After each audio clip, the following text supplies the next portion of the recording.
Moving to estimates to actual diagnosis, as of October of this year, the Department of Health has recorded a total of 160,000 cumulative diagnosed HIV cases.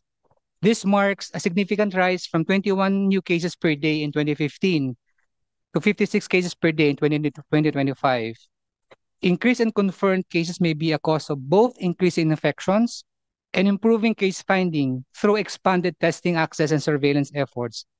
A major turning point came in 2019 with implementation of Republic Act number 1166, the Philippine HIV/AIDS Policy Act of 2018. This landmark legislation was principally authored and co-sponsored by our esteemed Senator Risa Ontiveros. She has publicly acknowledged her role in championing the measure and lauded its passage a significant step towards strengthening the country's HIV response. Among its key provisions, the law lowered the age of consent for HIV testing to 15, enabling adolescents to access testing services without need for parental consent. Expanded testing strategies, including community-based and differentiated HIV testing services, thereby making testing more accessible and responsive to diverse needs of population. These reforms have helped uncover more cases earlier, but they also highlight the urgent to strengthen prevention, linkage, and retention efforts to curb the epidemic growth.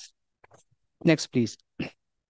Looking at the age profile of diagnosis cases, half of all confirmed HIV cases were among individuals aged 25 to 34 years old, while 30% fall within 15 to 24 age group. In fact, nearly 80% of cases are among those under 35 years old, clearly indicating that HIV continues to disproportionately affect younger populations.